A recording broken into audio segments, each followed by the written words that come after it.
Warning. This is not the actual film Lupin the Third the First. This is a podcast episode designed to discuss the English dub of the film. If you wish to check out the film of Lupin the Third the First, you can do so either on Blu-ray or via any of the number of download-to-own services that carry the film. With that out of the way, here's a disclaimer. This episode may contain language and adult situations that aren't appropriate for all audiences. Listener discretion is advised. This episode also contains spoilers for the film Lupin the Third the First, and possibly other anime and films. Please keep this in mind as you listen. Finally, opinions expressed are those of the individual participants and may not reflect those of the Dub Talk podcast as a whole. So with that, enjoy the show. And I'm going to go ahead and leave my thief calling card here. Signed, Roots of Justice, and Lac the Watcher.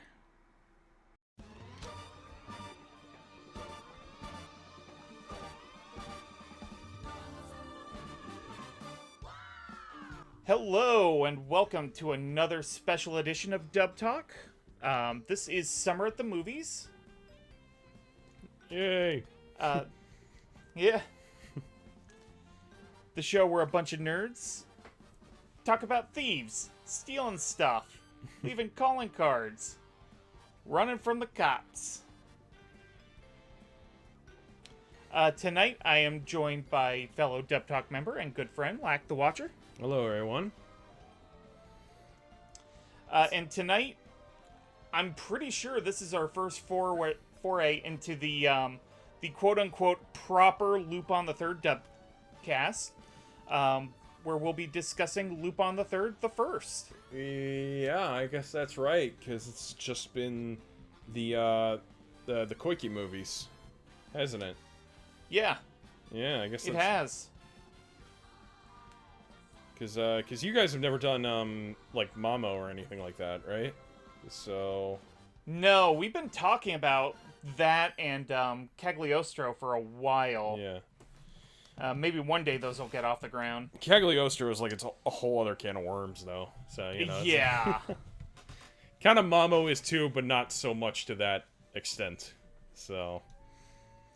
When we finally do them, we will be doing them hard. Yeah. So a brief little description here.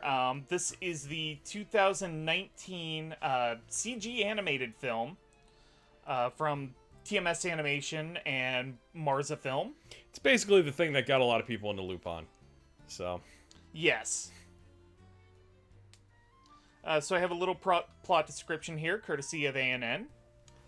So Lupin the Third, the First, is the franchise's first 3D CG feature-length film. The film's story centers on Lupin teaming up... Sorry, let me try that again. The film's story centers on Lupin teaming up with a woman named Letitia to steal the Bresson diary, a treasure that even the first generation Arsène Lupin could not steal. Not quite, but we'll get to that. Yeah, that's essentially them trying not to spoil the movie. So. Yeah. But it's a fun little flick. It's Lupin running through Mexico and Paris, evading Nazis and right. Actually, that's one of the things I love about. That's one of the things I love about this movie is the fact that it's one of the first modern Lupin projects to say, "Hey, maybe we should set this in the '60s so everything makes sense." So yes. I want to say, at some level, it's meant to be a reimagining. I could be wrong. But well, it feels like it's mostly a love letter to the TV show, I imagine. Yeah. But I think absolutely because of the fact that Lupin actually being the grandson of Arsène Lupin is so integral to the story that they had to set it in the 60s for it to work. Yeah. So. Yeah, I mean, nothing wrong with, parts 4 through 6, but it is missing something with that sort of, going around the countryside in the little yellow Fiat. Right. The retcon that it's more of a title than his actual name is It's not bad, but it does take away something, I think, that's kind of important. So... Yeah. I don't know what the Koike movies are trying to do, but, you know. I mean, that's its own thing. Yeah. A great thing, by the way. Especially the series that preceded it. Maybe one of these days we can get a couple people on that and talk about it a little, since it's finally available again. The show that has boobies and owl men in it.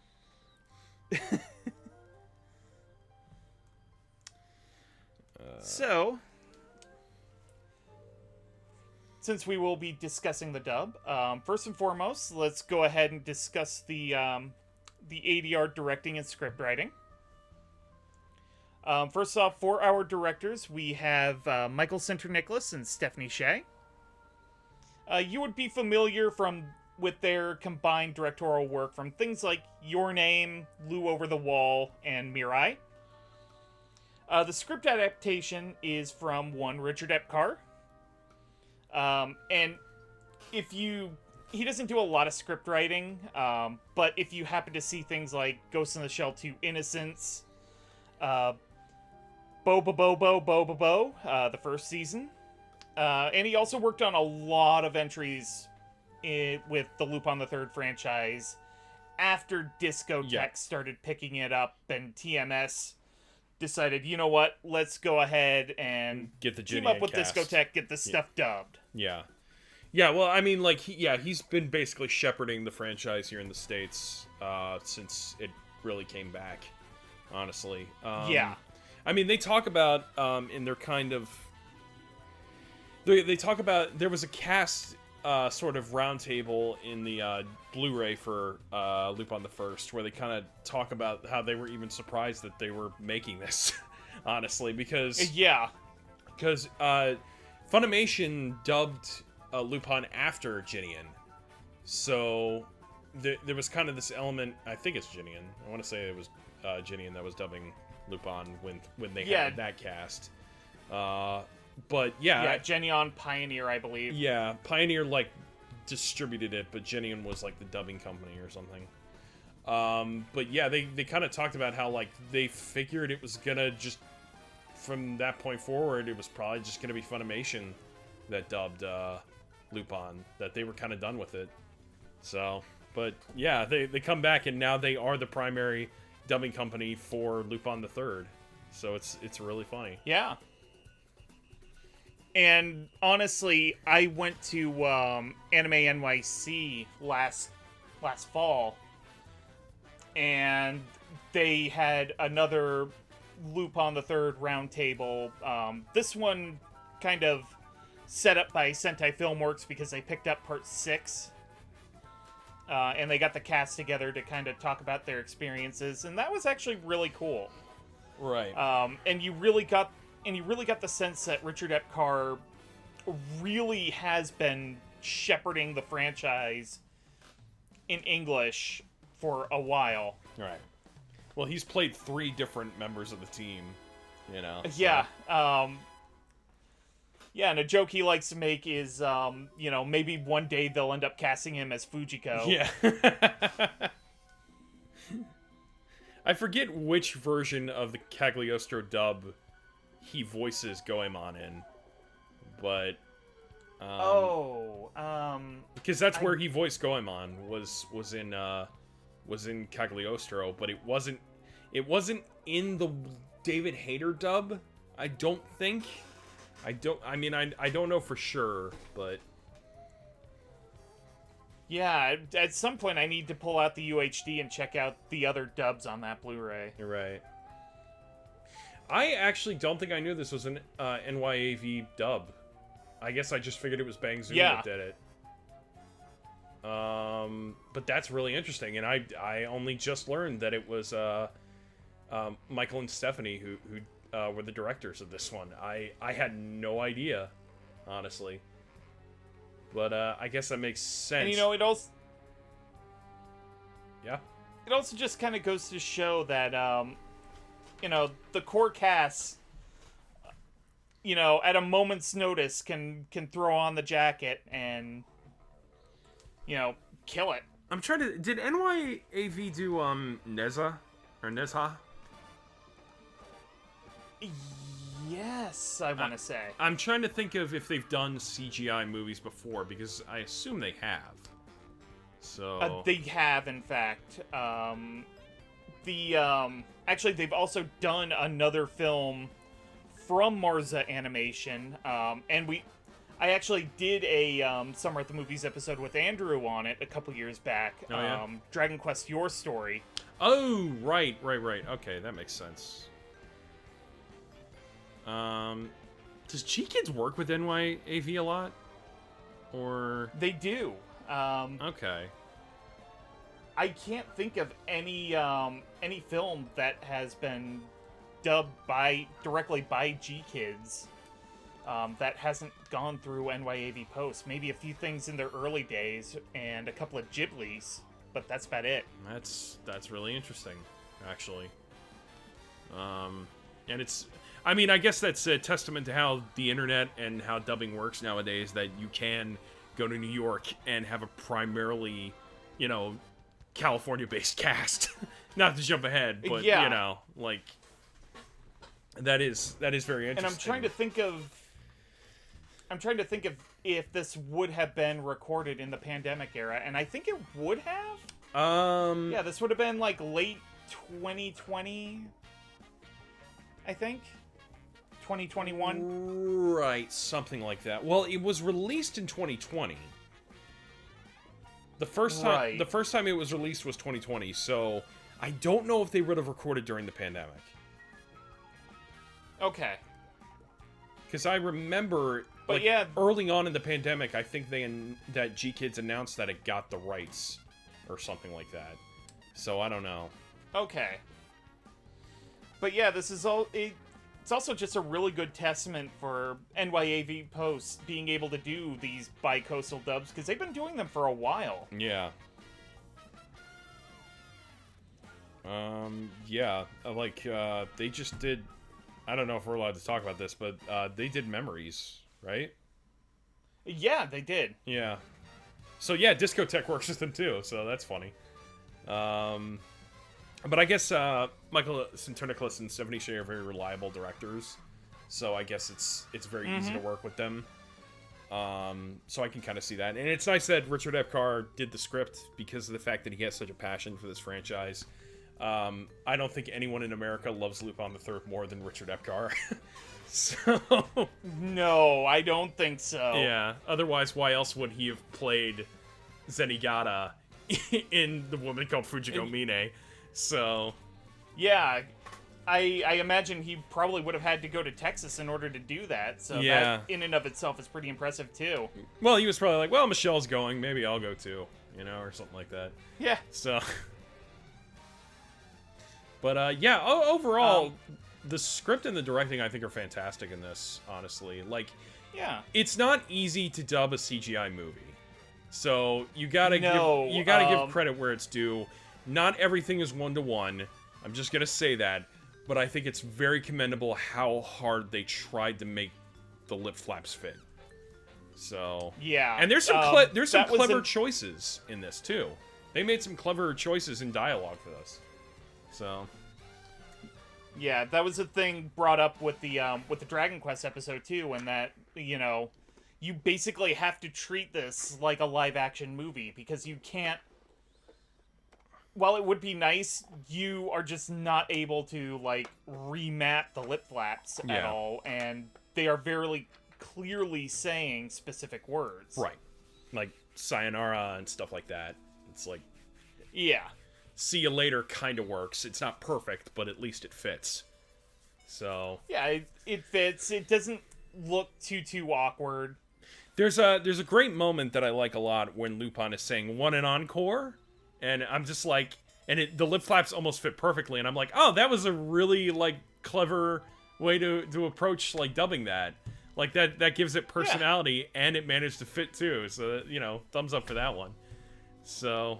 Absolutely. I was gonna say something else. Damn it, I forgot what I was gonna say. But honestly, it also kind of shows the directorial skill of Michael Sinter-Nicholas and Stephanie Sheh when they can jump into a story franchise like Lupin the Third after many, many incarnations of this have been dubbed already. Right. And it feels like it fits. Yeah, I mean, this is basically a continuation of Part 2, essentially. If you look at the way Part 2 is presented. That's why Lupin has a red jacket. Because it's basically a continuation of Part 2.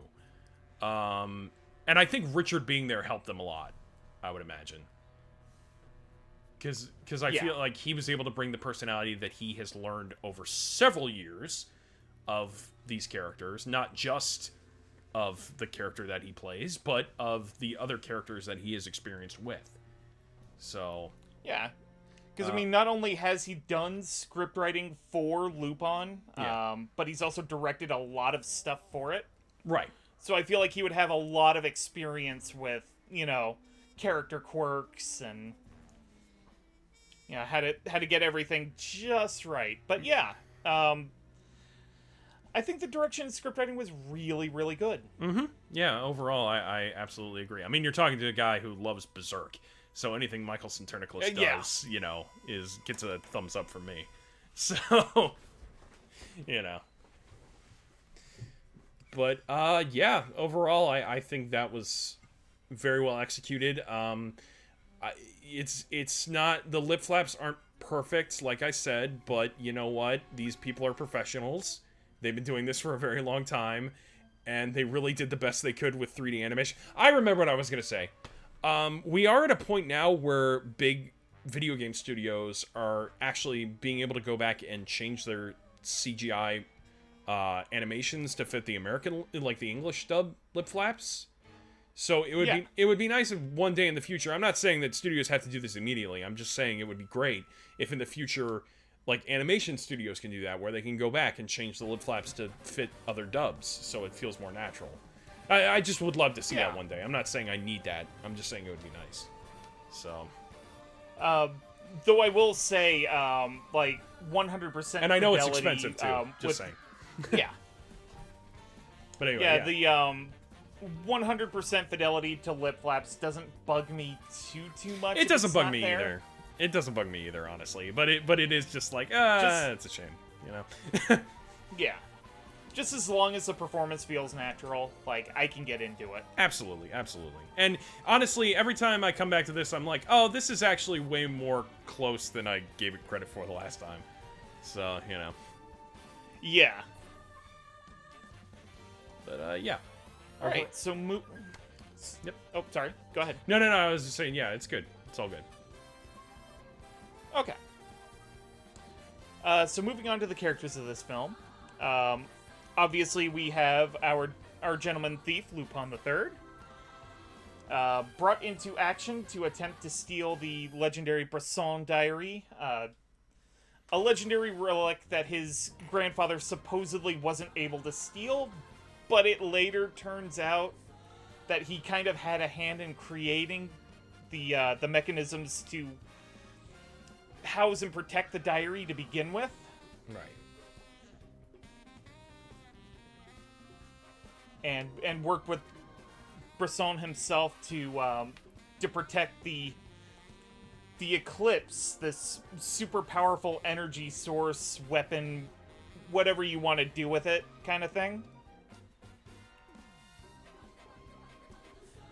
We also have Fujiko Mine, Daisuke Jigen, and Goemon Ishikawa the 13th. They're basically Lupin's buddies, fair weather friends. Yeah. They help him out in his heists. They kind of don't get too much to do in the film because it's all Lupin and Letitia doing the grunt work, but they're there. They get to do stuff. Right. And then we have Koichi Zenigata, the cop who is single-mindedly trying to hunt down Lupin the Third. I remember an internet meme where somebody was just like, I liked Whenever I see Lupin, I like to put a fork in front of my eye so I can pretend he's in jail. That sounds like something you would do. But yeah, Zenigata tries to catch Lupin. Lupin gets away. It's the Tom and Jerry complex of... and it's what makes Lupin the Third work. And with our film exclusive characters, we have Lambert. He portrays himself as a sort of philanthropic archaeologist who is trying to find the Brisson diary and the eclipse. Oh yeah, oops. Turns out he is part of the he's part of a he is part of an infamous Nazi think tank called Ahnenerbe. And he's up to no good with another guy who is his name is Gerard, and he is very, very loyal to Hitler, and found out he might still be alive in South America. I made this joke when I showed my parents. Oh, sorry. So he's trying to find the eclipse to deliver it to Hitler and, rebuild the Third Reich. I made this joke with my parents when I showed them this, that Gerard is the first actual Nazi in history to actually be loyal to Hitler. I mean, you're not wrong there. Yeah. And then we have Letitia. She is an aspiring archaeology student, fluent in a great many old and dead languages. She is being used by Lambert to get the journal for him, and then later to figure out the puzzles in the temple where the eclipse is being held. And it turns out, her grandfather ends up being Brisson himself, who, alongside with Arsène Lupin the First, sealed away the eclipse and tried to make sure nobody could get access to it until somebody was worthy. So they kind of do. So Lupin and Letitia kind of do it again. And going through our list of characters here, Gerard is played by Paul Gayet. Letitia by Laurie Himes. Lambert by J. David Brimmer. Koichi Zenigata by Doug Airholtz. Goemon Ishikawa the 13th by Lex Lang. Daisuke Jigen by Richard Epcar. Fujiko Mine by Michelle Ruff. And Arsène Lupin the Third himself is played by Tony Oliver. Now, you might know Paul Gayet as Satoru Higuchi in Night a Short Walk on Girl. He's Heatwave in Transformers Rescue Bot Academy. Ergo in League of Legends. And the greatest middle finger I have ever seen in an anime film, Nimzo in Dragon Quest Your Story. Laurie Himes, you would know as Lily in Pokemon Sun and Moon.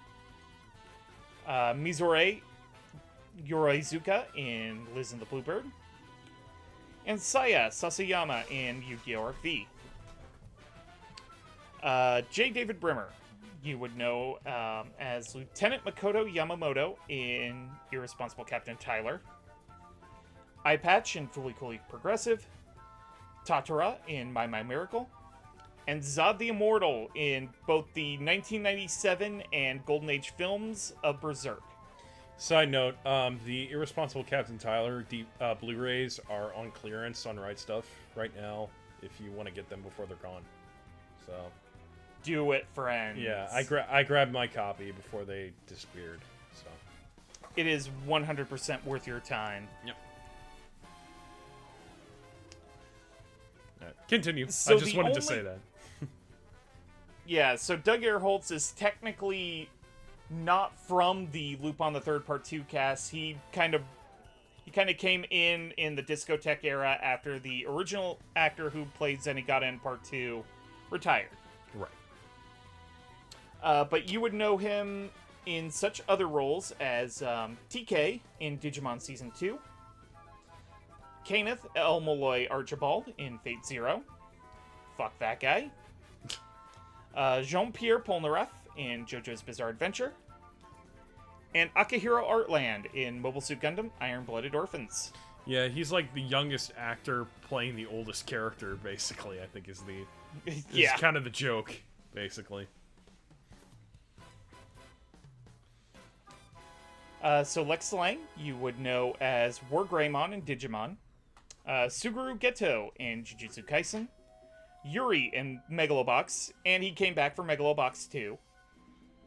And Suichiro Kuzuki in Fate Stay Night Unlimited Blade Works. Richard Epcar, you would know as the older Joseph Joestar in JoJo's Bizarre Adventures, Stardust Crusaders. He was both Etamon and Myotismon in the original season of Digimon. He's Bato in a lot of the Ghost in the Shell franchise, but you would probably know him best in the role from Standalone Complex. Or the movie. Or the movie. Yeah. And he was also Hellbrom in The Seven Deadly Sins. Michelle Ruff, you would know as Rukia Kuchiki in Bleach. Luna in the Viz redub of Sailor Moon. Nat in The Promised Neverland. And Yoko Littner in Gurren Lagann. Tony Oliver, you would know as Lancer in Fate Stay Night. Also Unlimited Blade Works and Heaven's Feel. Yeah. Ukiura Schiffer in Bleach. Minato Namikaze, aka the Fourth Hokage in Naruto. And he was also the narrator in Gurren Lagann. Spoilers. All right, it's so older Simon.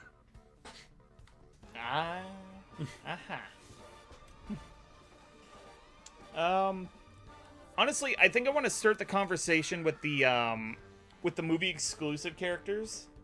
I get that. Yeah. Because they're sort of the ones who are the ones you need to get attached to. Right. And the actors are sort of molding the characters from nothing, unlike our returning characters. So I guess that's in general with the kind of franchise. Like it goes beyond just dub and microphone actors, but camera actors too. Because I'm watching like the James Bond movies recently, and there is an element of you've got the returning characters, but you've also got a bunch of new characters who show up every movie. So yeah. But I gotta say, I had not heard the name Laurie Himes much before I had started this film, and I think she's great as Letitia. I would actually say she's the standout of the dubs, honestly. Since you mentioned it, I kind of have to agree. Yeah, everybody's good, but I think she honestly brings a lot of nuance to the role, because she's kind of the only one who's not really playing a cartoonish character, and I mean that in the most complimentary way. Lupin is a cartoon. Yeah. But Letitia is not really a cartoon character at all in this. So she's probably the most she's the most grounded character in this. So there is kind of that added element that how you have to play her. So yeah. And I mean, a lot of the actual emotional weight and punch comes from her and her basically trying to work around her goal as becoming a great archaeologist, and you can just go to college. Yeah, that's all she wants to do. She just wants to go to college. So yeah, and a lot of her delivery is very subtle, and a lot of the ways she kind of presents herself is very is very quiet and very contemplative, and I really enjoyed that. So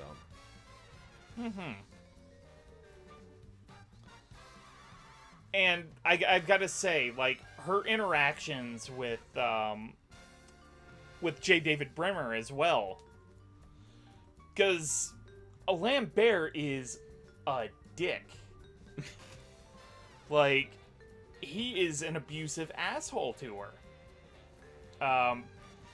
Lambert basically took her in knowing she was she was Bresson's granddaughter, and tried to mold her into somebody he could use to get the diary, and then be able to use the diary. And in the end, he almost got his way. But ultimately, you know, when you get this ultimate source of power and you're just like, I'm gonna use this as a weapon, I'm gonna destroy everything with it, you're gonna go down. Like, that's moment of downfall right there. Right, because that's like how actual Nazis behaved. Like, they didn't typically save stuff for Hitler. They typically were like, no, I'm just gonna keep this for myself. Like, forget Hitler. So yeah. What the hell? I'll just go for the power grab myself. Yeah. But I love how absolutely conniving the performance was. Like, not only is he trying to use Letitia to his ends, he's also manipulating Gerard and the Ananerba to his own ends as well. Because, like, he doesn't intend to use this for any cause other than himself. Right. Like, what are the people around him except backs to plunge knives into? Right, I mean, as far as he's concerned, the Third Reich is dead and gone. So there's this element of he doesn't really have any greater motivation than just to find this and have it. So, and you're right, Bremer brings a lot of, like, intensity to the role, which I think is very good. I think it really brings the character to life a lot, and it really, like, balances well against Letitia, who's more shy and more quiet and more held back, while Bremer is very boastful and very open and angry as playing Lambert. Yeah. And I mean, he's also getting abused by Gerard, which bringing us into Paul Guyette as the closest lookalike I have seen to David Lynch in an anime. Yep. People often say that. And knowing the Lupin franchise, that may have been intentional. You never know. I would believe it. It's Thursday! Sorry. If you would believe it, it is Friday again! Yeah. Is that what it is? It's Friday? I think it's Friday. Okay, alright. I know the meme, I just don't know it word for word. So. Yeah, I get you. But yeah, Paul Guyette is this fiercely loyal soldier, and the most loyal Nazi in history. Yeah, he thinks he's going to deliver this super weapon to Hitler. I think the implication is that he was the Hitler Youth. That's what I'm thinking. Yeah. Because he looks young enough. Now that... Like, he looks yeah, this would have been, like, young late... enough. Right. This is supposed to be the 60s, so... Late 60s. I think Gerard was one of the Hitler Youth, so I think that's where the loyalty is supposed to come from. So... I could believe it. Yeah. He's Jojo Rabbit. But man, I think the pivotal scene with Paul Guyette is when he's talking to who he thinks is Hitler, right, showing him the eclipse, and this is how you control it and everything. Which I think was a Doctor Strange. And Hitler's playing with the controls. Hitler's playing with the controls all giddily, gets up out of his wheelchair, and Gerard is just like, wait a second. And it's Lupin the entire time. I think that was a Doctor Strangelove reference, but I'm not sure. The fact that he gets out of his wheelchair like that. So. Yeah, I feel like it would have been. Yeah. But, yeah, that's a really fun scene when he gets out of the chair. And Geralt's just like, what is happening? That's kind of Geralt through this whole movie, is him not understanding what the hell is going on. And, you know, for as cartoonish as Lupin is, it's actually kind of great that when Lambert and Gerard finally show their true colors, respectively, they in and of themselves become their own cartoon villains. Pretty much. And their respective actors are able to just lean into that so well.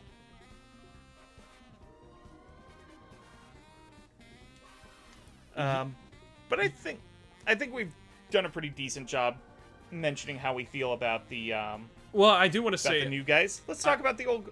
I do want to say that I think Paul Guyette did a great job with his accents.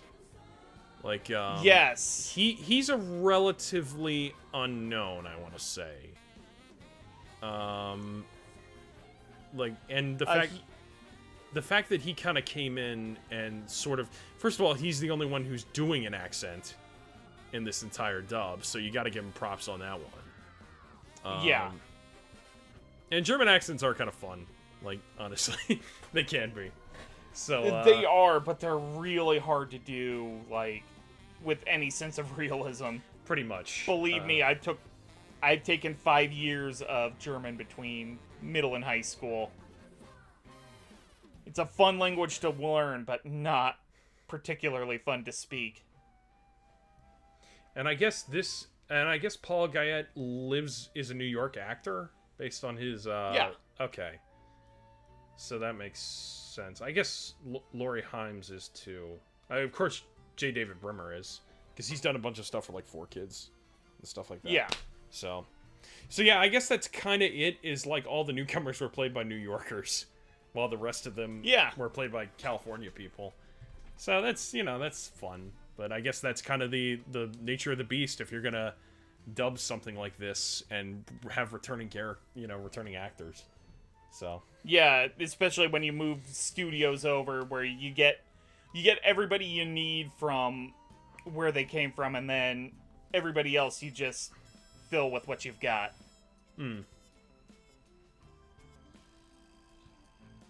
But I think they all did better than serviceable and like legitimately good, and in the case of Letitia and Laurie Himes, like pretty great. So let's talk about Zenigata for a sec. I love to talk about Zenigata. I know Doug Herholtz is trying to kind of isn't trying to reinvent how Zenigata was portrayed in part 2. But I love his performance as Zenigata. I love his Zenigata. It's great. He clearly has a lot of fun with the role. Like he's a very good actor, but he tends to have the most fun with the more outlandish characters, like Polnareff and characters like that. So it's always great to see him kind of like cut loose and just be goofy, because he's really good at being goofy. So exactly. And as much as Zenigata tries to portray himself as sort of this straight-laced gumshoe, right, he can't help but fall for Lupin's shit. Yeah, it's funny. Zenigata is his own worst enemy, because he's actually a very good, like, an Interpol detective. Like, he's actually good at his job, but he's so, like, stingy and narrow-minded that it's often his own, like, fault that ends up making him lose. So yeah. And I mean, in popular culture, sort of that serious character whose single-mindedness toward one thing ends up being his undoing, sort of the Like, it feels like it feels like Squidward, honestly. Like, he is... Sorry. No, I get what you're saying, but that's really funny. So... Like, he is so single-mindedly obsessed with, It's not like he dislikes SpongeBob. It's that he can't understand the things that make SpongeBob happy, and it is his insistence on avoiding that ends up being his own pitfall. Right. I see what you're saying. But in that sense, Zenigata is just so hell-bent on getting Lupin that he can catch every criminal in the world except him. Right. Because like, the newer anime has done a great job of showing just how competent Zenigata really can be. It's just Lupin is just better. That's pretty much it. I don't think it's entirely that either. Like, personally, I think the idea of Zenigata catching Lupin the Third is the dog chasing the car. What do you do when you finally... when the dog finally catches up to the car and, and gets the car, what is it going to do from that point on? Pretty much, yeah. Like, the two complete each other whether they know it or not. And I think Lupin is more aware of this fact than Zenigata.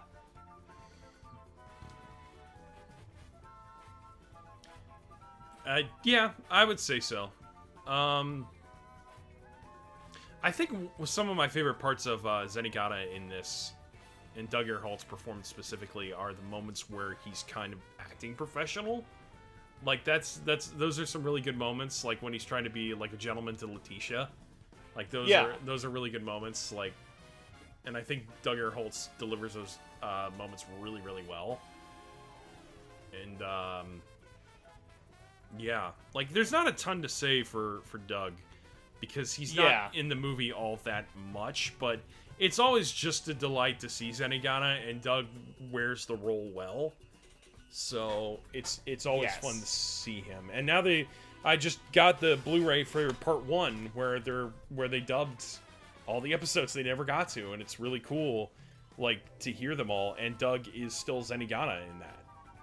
So it's fun that he kind of got to do the original Lupin anime now. So yeah, that is cool. That TMS was able to go back and get everybody back to redub part 1, and it's now out on Blu-ray. And I need to get to that eventually, but I just think that's so cool. Mm-hmm.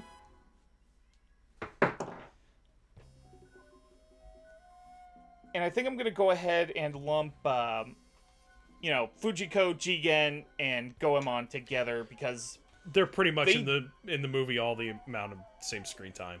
So yeah. I mean, I gotta say, Michelle Ruff does a really good Fujiko. She is Fujiko. Like, she is the definitive voice of Fujiko, in my opinion. Like, and it's great, and I love the fact that it was like Marilyn Monroe that, like, inspired her Fujiko, and I think that's wonderful, because I think that's a great basis to have the voice for Fujiko Mine. And you can absolutely hear it too. Mm-hmm. Absolutely, she's got that kind of squeaky, girly sound to her, and she can still put on the femme fatale kind of stuff, which is great. Yeah, so. And I like that it's squeaky, but at the same time, it has that sort of smoky heft to it. Mm-hmm. Exactly like Marilyn Monroe. Pretty much. And Richard Epcar as Jigen is just... He's wonderful. And you can tell he loves playing this role, honestly. Yes. I remember him saying, like, in that roundtable of actors, like, he's just saying, Jigen's hot. He looks hot in this movie. He is uncomfortably hot in Lupin the Third, the First. Yeah, I think he got the best glow up of anyone in this. So it's fun because he doesn't look like an old man anymore. And I think that's what's part of it. I think that's the reason he got the biggest club. Because they've always drawn him like an old man, even though he's only supposed to be like 37, I guess, or something. Somewhere around there. You know? And the thing I find really funny is that I believe the Japanese actor for Jigen was one of the older members of the cast. Right, and now it's Solid Snake, right, or something. Didn't he take over the role? So I want to say so, yeah. But the original actor for Jigen did retire with the first episode of Lupin Part 6. Right. Which I thought was really cool because they used that to pass the torch. But Richard Epcar is, to me, being, the guy who watched Lupin the Third religiously in high school because it popped up on Adult Swim at an hour he happened to be awake. Ignore that.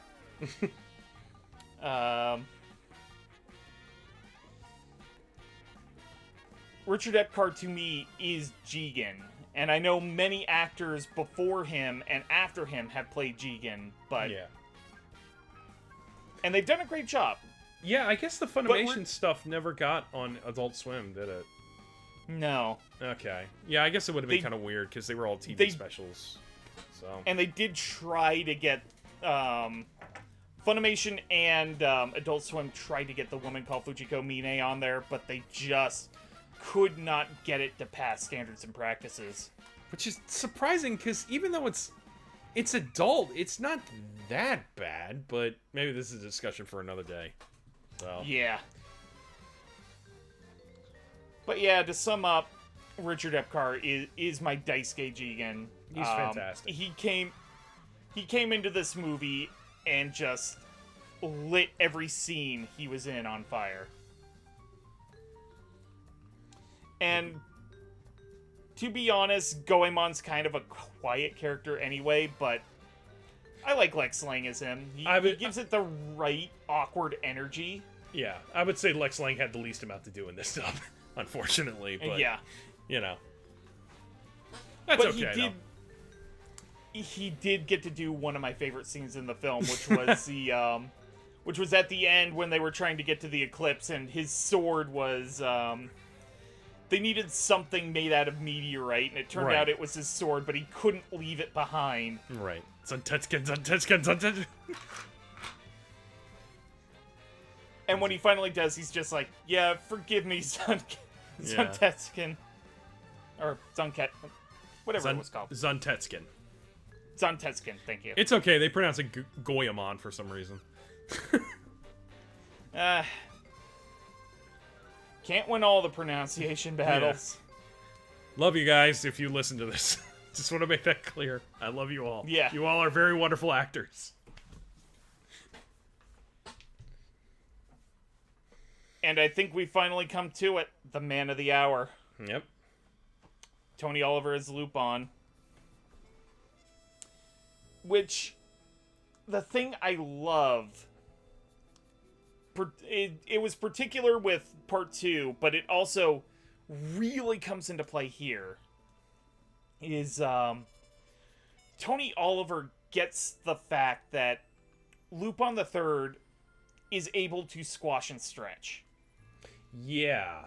Yeah, this is not apropos of the dub or anything like that, but my god, the way they figured out how to make Lupin move in 3D in this movie is just incredible. Honestly. Yes. Yeah, the model looks great, and it's animated really well, especially since Lupin tends to be the most animated character in any given frame. Yeah. And Tony Oliver is able to lend that same kind of energy to the performance. He's goofy when Lupin needs to be. He's deathly serious when it calls for it, which isn't very often, but it happened in the movie. Yeah, no, there's a couple of really good serious moments. But I think the standout moment for Lupin in the film is it's after Letitia gets thrown out of the plane. Yeah. And he's just like, yeah, lovely weather, huh? Yeah. Sort of the Bugs Bunny-esque. Yeah, well, I was going to say... out of the plane as well. I was going to say, it's very... He plays him very Bugs Bunny, which I think is a great way to approach the character. So... Yes. I think for most, like, old-school Lupin fans, you would say that, like, Bob Bergen is kind of the gold standard. Like, he kind of set the basis for how, like, the actors to come after him kind of play Lupin. Because he was kind of the first one to kind of play Lupin with a more nasally, high-pitched voice like this, you know, and then kind of the actors like Tony Oliver, like Sonny Strait, kind of came in and kind of used that as the basis to mold their Lupin. So, and it's great. Yeah. It all works wonderful, and the fact that he has been played by so many different actors, it's given them all a chance to kind of mold their Lupin in different ways, and I think it helps that they are all playing kind of different versions of Lupin. So, and I feel like because this is so apropos of the anime, the fact that, like I said, this feels like a continuation of part 2, I think it's great that we have Tony Oliver here who can still play his Lupin specifically. Yeah. And honestly, since you brought up Bob Bergen being the sort of template of the English voice of Lupin, I personally think the character is the one who benefited most from that. Because really, you listen to things like the original Castle of Cagliostro dub and some of the other Lupin dubs from the early era that came before Genion. And their Jigen, their Goemon, their Fujiko, they all sound radically different from what we get now. Pretty much, yeah. Pretty much. But Lupin, as a character, has changed hands. I think maybe with the exception of the Koike films, but that was and David their Hayter. own... Yeah, and David Hayter. But that was their own special thing with the Koike movies, where Lupin had to be a specific way that being sort of a cartoonish performance would not have helped. Yeah, I am so glad Keith Silverstein played it straight. So yeah, because it playing Lupin the way that Sonny Strait and Tony Oliver have played it would not have worked for the Koike movies at all. Exactly. It worked for The Woman Called Fujiko Mine, because Sonny Strait played him in that, but yeah. Yeah. But I mean, Lupin's performance in The Woman Called Fujiko Mine was still a little cartoonish, and they could get away with that. But as the movies progressed and got more mature, no. Yeah. Yeah, no, the Koike movies, the Lupin in that is not a cartoon character. He is just a skinny, like, scheming dude. So... Yeah.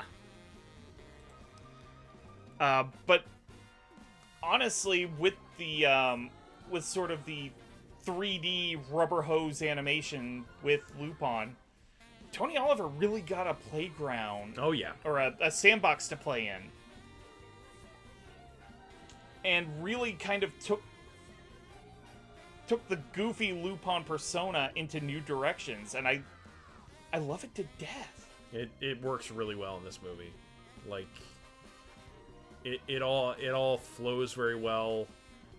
Like he gets to really kind of play a huge range of emotions. That's a lot of fun to watch. He gets to be very quiet and contemplative in the more like closed off scenes, and he gets to be wild and wacky in the more open scenes, like when he is jumping out of a plane without a parachute, and he's just twiddling around, and it's great to watch because it feels so genuine to the Lupin character, and Tony Oliver is just great with, like, it appears I've forgotten a parachute, you know, so... Yeah. And him playing off of J. David Brimmer, him playing off Paul Guyette, off of Laurie Himes, he just does a really good job coming into those characters and pushing buttons. Yeah, exactly. Nazis lose. Yes.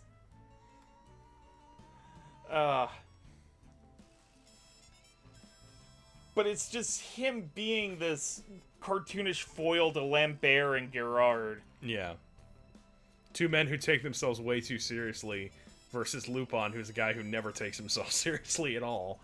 So... Which, if we're going into the metaphor that Lupin is being played like Bugs Bunny... Right. Lambert and Gerard are definitely the Elmer Fudd and the Yosemite Sam. Pretty much, yeah. Pretty much.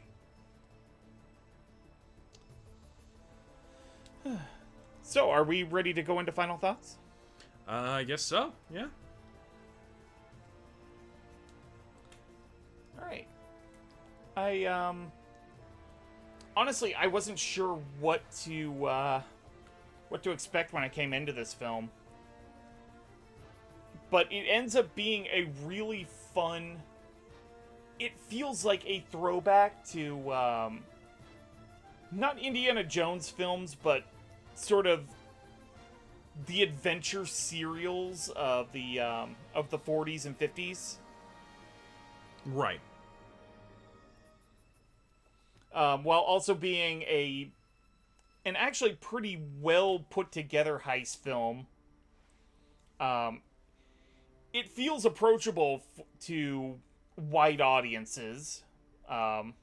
This is what I recommend people when they're trying to get into Lupin, because I don't think there's a better basis for like actually understanding the series than watching this movie. Yeah. Aside from the anime, because I don't want to recommend the woman called Fujiko Mine. You know, I don't really want to recommend Castle of Cagliostro either, even though that's a fun, like, adventurous animated caper. It's not very indicative of what you're going to find in the Lupin series. It is a Miyazaki film before it is a Lupin film. So it is Lupin the Third very much through the lens of Hayao Miyazaki. Yes.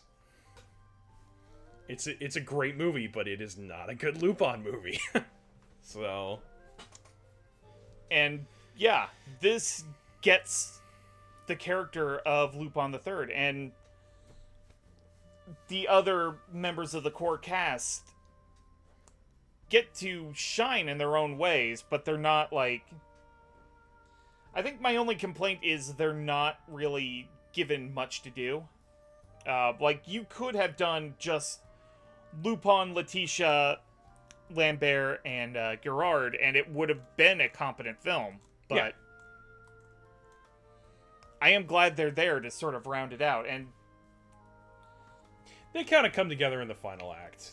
Yeah. Yeah. Like, they don't have that much to do, but at least they're given purpose. So. Exactly.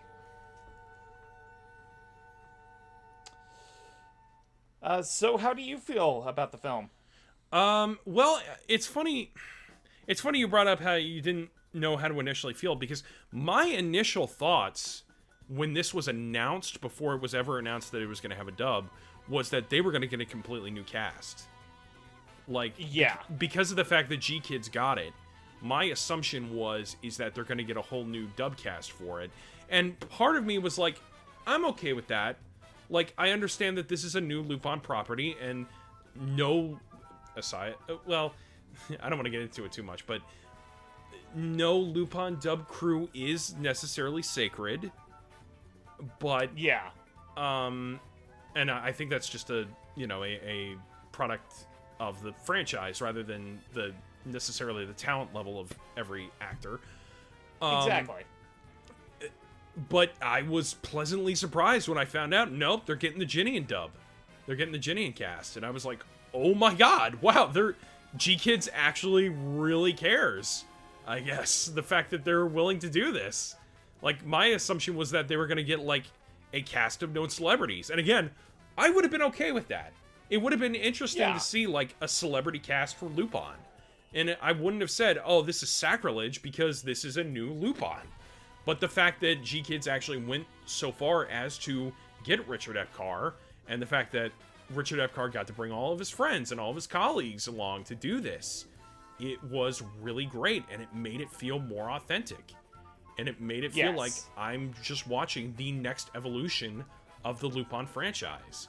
It doesn't feel like a side quill kind of thing like the Koike movies or the one we called Fujiko Mine, which is more of a prequel, but it felt like, hey, this is the same universe that Mystery of Mamo took place in. Yeah. Which is feels like a natural extension of part 2. Yeah, it's a little better than Mamo, but it feels like it's set in the same world that the anime established, and that's great. And having the actors, having Michelle Ruff come back as Fujiko, and having Tony Oliver come back as Lupin, and Lex Lang as Goemon, and especially Richard as Jigen, and having him do the script. It gives it this level of authenticity that you wouldn't have had with the celebrity cast. That you wouldn't have had if you would just randomly given it to, I don't know, Sony Pictures to dub it or something, I guess. I don't know what bigger companies dub stuff. Like, who dubbed Mary and the Witch's Flower for Netflix or whatever. That kind of thing. Yeah, it was some... Well, G-Kids did get the film, but they shipped it out to a studio in the UK. Right. But that's my point. It's like G-Kids could have easily gotten like celebrity actors because they got the money for it. they can afford it. They could have easily taken this to like the studios that handle Ghibli films, and we could have gotten like, I don't know, friggin' Jim Carrey as Lupin, which would have been fine. That would have been perfectly fine. I would have been okay with that. But I'm so glad that it's Tony Oliver, Yeah. So. And I do agree with you that more now than back when I was first watching Lupin, but like, if a recasting happens, I'm generally okay with it. Right. But especially when a franchise changes hands, if you get the same dub actors, it's that little extra touch that makes you feel like, the production crew behind it cares. Yeah, it would be a little different if, like, Cowboy Bebop came back and then a new dub cast came in or something like that. Which, unjinx, let's hope that never happens. And, yeah, to be fair, there are some dubs that are absolutely sacrosanct that if they came back and there were any changes that didn't need to happen, there would be a problem. Yeah, but... Wink, wink, Crunchyroll, Trigun. Right. That's a whole nother can of worms. Yeah. We'll worry about that in 2023. Yeah. But, I mean, we'll just have to see how that movie looks in general, honestly. But, anyway, back to Lupin. Yeah, it's just... But it warmed my heart to see the G-Kids cared enough to say, hey, we want Richard F. Carr back. We want Tony Oliver to play Lupin. We want Michelle Ruff to be Fujiko, and we want Lex Lang to be, Goemon. And, hey, Doug Erholtz should play in Zenigata, too, if we're doing this. So, and it's great that you have such talented directors like Michael Sinterniklaas and Stephanie Shea at the helm, and clearly they get it. Clearly they understand how Lupin is supposed to be played. Because it doesn't feel like... Overall, it feels like Lupin. It feels sincere. It feels genuine. It feels like exactly what we ask for as fans of Lupin. Yes. This is the most passionate I've ever gotten on this show. I mean, it's Lupin the Third. Yeah, it's a franchise near and dear to my heart. It was kind of the series when I was getting into anime that I really got into, and I was just like, wow, there's so much here to explore, and I love it. So. Yeah. Especially when you turn around and learn that there's even more than what Adult Swim aired. Right. and then you start to explore that world, and it ends up becoming its own thing. But in any case, if you wish to check out Lupin the Third, the First, it is available on most, if not all, major rental and DTO platforms, such as Amazon, Google, YouTube. Unfortunately, there is not a legal, a streaming service that carries Lupin the Third, the First right now. For free, you mean, right? Yeah. Well, for free or carried with your subscription. Right. And also, it is available via Blu-ray from Shout Factory. Yeah, just get the Blu-ray. And I believe the Steelbook is also still available, and it is absolutely gorgeous. I have the Steelbook. I've got it right here. It's great. Yeah, it looks like the Diary of Bresson. It's fantastic. Yeah. So, I have the standard one myself, but when I went to New York Anime Fest, I got it signed by the entire cast. Yeah, and you know what? Looking at the Blu-ray box, it's like G-Kids clearly has a soft spot for the fans. The fact that they would be willing to go this far, because this could have easily just been a cheap drop, you know? And the fact that they were willing to put it in theaters, too, was so cool. Yes. Even though it was like me and one other guy when I went to see it when it was re-released in theaters, but whatever, it's fine. I mean, it's an anime screening. Yeah. It didn't have the same feel as when Broly came out, but I guess it was never going to. So. You either get 2 people at those, or you pack the house. Yeah, there is no much. in between. Yeah. And also on that note, it is licensed by G-Kids, so occasionally they will reissue the film for theaters. I don't have dates for that off the top of my head, because it's going to vary wildly from place to place. Yeah. But they do bring their films back every once in a while to put them out in theaters. Right, especially Ghibli, because they know those will always sell pretty well. Because you can bring the kids and stuff. So you can bring your kids to this, honestly. There's nothing really bad in this movie that your kids shouldn't see. So, except unless you don't want them to be exposed to Nazis or something. Yeah. So, if you wish to know the things we are doing, if you are, excuse me, if you're watching this through our audio-only feeds, you can find us on youtube.com/dubtalk. And if you are watching this on YouTube, we have audio feeds on Spotify, Apple Podcasts. I believe we have a new one now, but I can't remember. Podbean. There we go. Interesting. So we have a Ko-fi, and we have a Patreon, and at the end of each episode, we like to shout out our current patrons. So at the $5 tier, we have Megan's mom and dad, Michelle Travis, Nico Robin, but with the owie hands, and Victor Mybaroda. And at the $10 tier, we have Anthony Brown, Carly Lessikow, Crimson Echidna, Jacob Wilson, Jared Hawkins, Marissa Lenti, and Otaku Anthony. Thank you guys so much. It is your contributions that let us do what we do. Thank you all so very much. Yes. So we have a Twitter at twitter.com/dubtalkpodcast. Mainly lets you know when our episodes go live, and sometimes we interact with you there. We also have a Twitch feed now that we're doing stuff with. I'm currently on hiatus because my work schedule fluctuates wildly.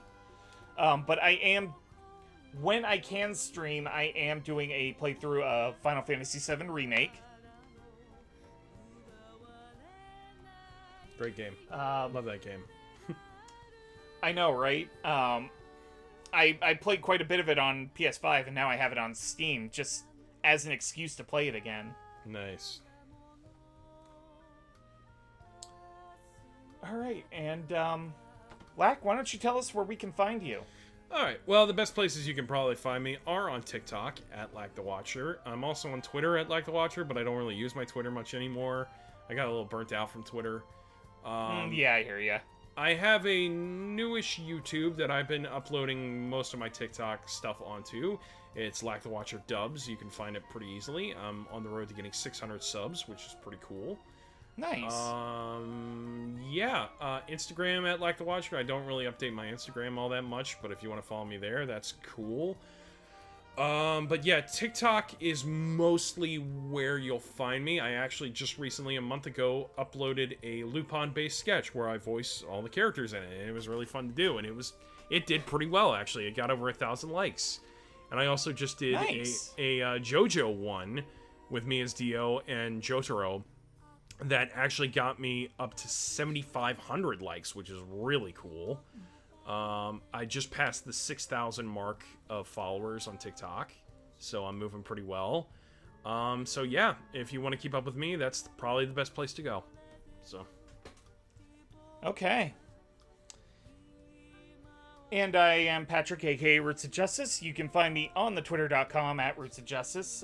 Mainly retweet cute animal pics. Talk general fandom. It's a good time. You should come see me. I am working on a review for my blog, finally. I can tell you what it is because now I am inspired enough to do it. I am writing a review on the, on something that is also going to be my Patrick's cool thing of the day for tonight. And that is Mad God. You can find that over on Shudder. It is a film by special effects guru Phil Teppets. It is basically a... I don't know how to describe it. It is a descent into an Algerian version of hell. It is very visceral. It's like the sleep paralysis demons your sleep paralysis demon gets. Let's just leave it at that. You watch it once, you're generally okay after that, but man, it is a hell of a time as you go through it. So, Patrick's cool thing of the day is Mad God. And with that, I believe our episode has come to a close. We have left our little calling card and stolen the hearts of the people around us.